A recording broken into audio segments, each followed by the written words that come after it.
In these uncertain times, we are forced to wrestle with fundamental questions about the future of mankind. If the worst were to happen, what would we do? How would we strive to maintain our humanity and persevere over seemingly impossible odds? Who would guide us? How would we rebuild our communities? Who would lead us into the future? If we had to build the world all over again, how would we start over? Book of Eli for me is about one man's journey to help revive civilization. And really, it's about how the book for one person can mean good and the book for another could be used for evil. And it's the struggle over how this book will be used that is the centerpiece of the film. Do you really read the same book every day? Without fail. Eli's mission or belief or faith is based on protecting something, no matter what stands in his way. And yeah, along the way, he wants water and wants food and wants shelter, but he'll do without those to get this book where it needs to be. And that's the strongest faith in the movie. You know, there's nobody else fighting for something so simple. There's a reason why culturally we continue to be obsessed with ideas about the destruction of the world and ideas about a heroic figure ushering humanity through the destruction and starting a new world on the other side. In a post-apocalyptic era, what typically we see first is what they would refer to as the walking dead. People are numbed, they're dazed. They are connected but not connected. They're able to see, but they're not able to see. And their bodies are on virtual shutdown. They've gone into that place of overwhelm. They've gone into that place of freeze. And so they walk around really not having all of their senses available to them. And many times there's a lot of emotion that comes with it, usually like a lot of sadness or a lot of anger. In a post-apocalyptic world, initially, there would be complete disorder, and it would take a while for the dust to settle after we've completely just melted down as a society. I think you're just imagining if you didn't have this and you didn't have that and you had no recourse to any kind of justice. You know, what is that like? You know, where to go out and try to get water or food, or to collect wood, you're in jeopardy. You're in incredible jeopardy. Are you okay? Oh, yes, I'm fine. You go along. It's fine. Please.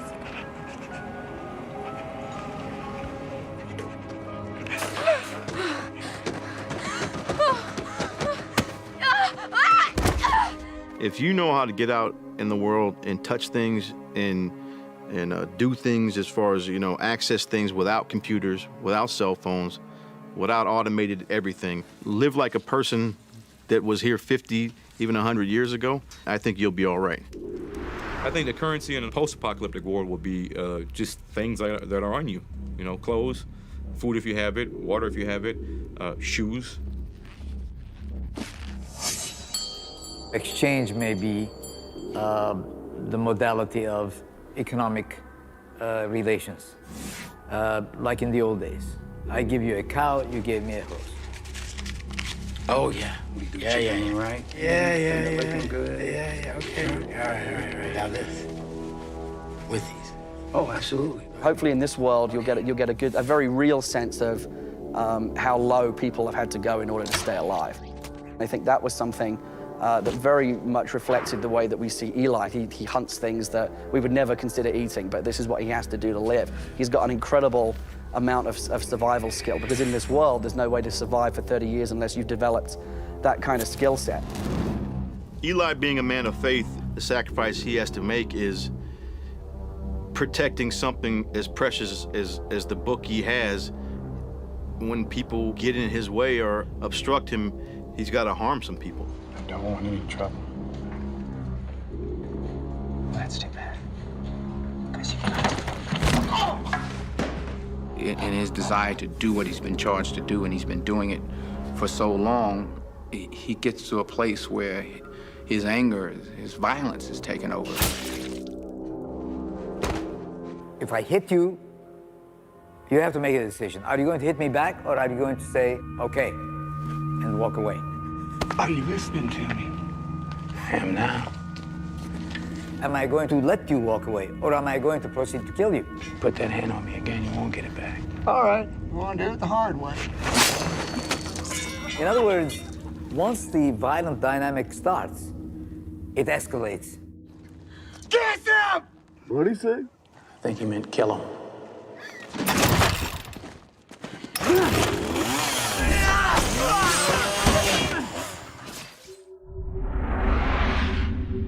In the event of a fully blown disaster, the survivors would ask legitimately the question, is there a God? People who are extremely stressed out will often say that their belief in God will help them to get through hard times.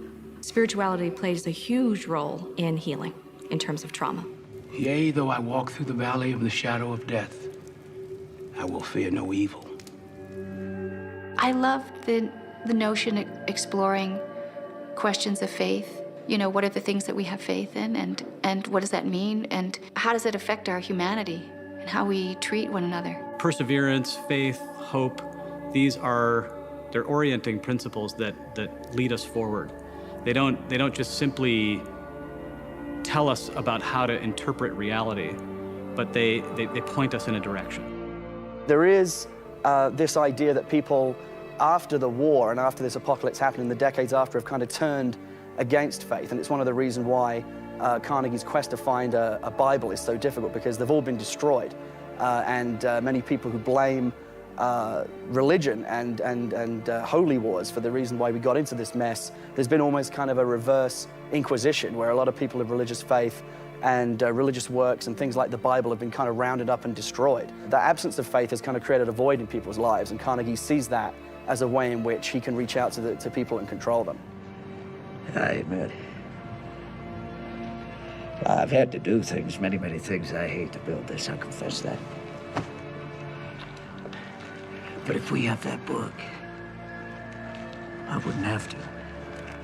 The Bible is the book of answers that needs to be mined for what it says, not only about the past and the present, but also the future. That was probably the strongest theme running through the movie, was how precious sacred text and words are, and particularly this book, and in the wrong hands, how it can be twisted and manipulated to make people do things that they shouldn't be doing. No more questions about the book, all right? One guy wants it for very kind of evil means, and one guy wants it just for protection because he knows it may be used in the future for good. God is good, is he not? All the time. The two powerful men who were both believers, but I think in the case of Carnegie, he's twisted it somehow into wanting to manipulate the people. You know, it's funny.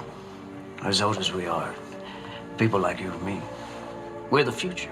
Individuals find themselves concerned about maintaining their own well-being. Some people will see their ability to maintain their own well-being by controlling those things that they care about. You're not going to be able to make him do what you want him to do. They would find a way to exercise that power. If they could do it by persuading people, that would be one thing. If it required coercion, they'd do that too. People will come from all over. They do exactly what I tell them if the words are from the book. It's happened before, and it'll happen again.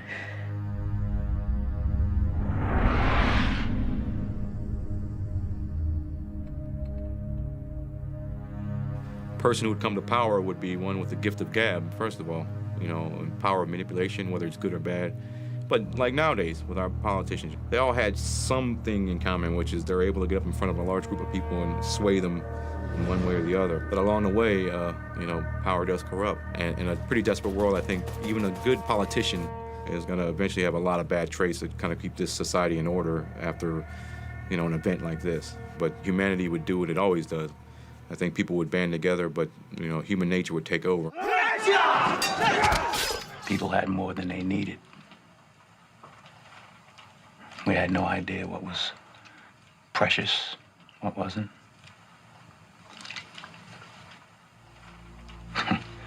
We threw away things people kill each other for now.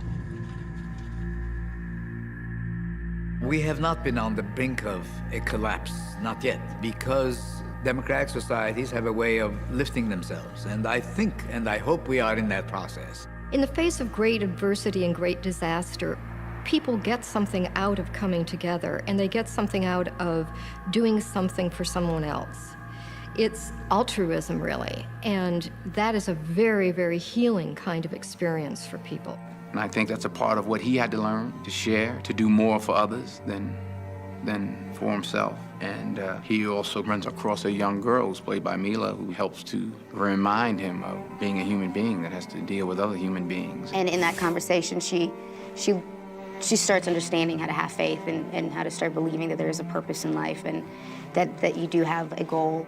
The goal of human life is to eventually get good enough at choosing the good inclination, which is not to say that the other will cease to exist, but that human life involves deliberate, moral decision-making. You hungry? There's a lot of food there. More than I can eat. Tell you what, we can share it.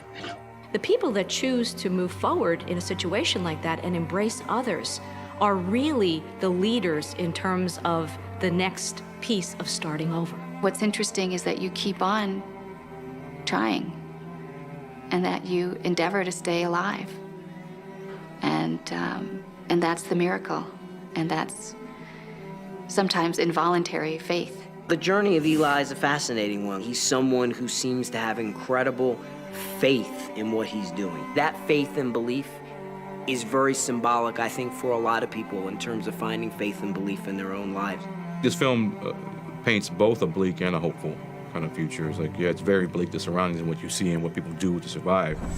But in the end, you know, what we want to leave in people's minds is hope, because this guy was doing something for good, and he's passing on some knowledge. If there was some kind of apocalypse, I think there's hope for humanity to get back to what really matters, you know. What Eli represents is hope and faith that humanity can rebuild.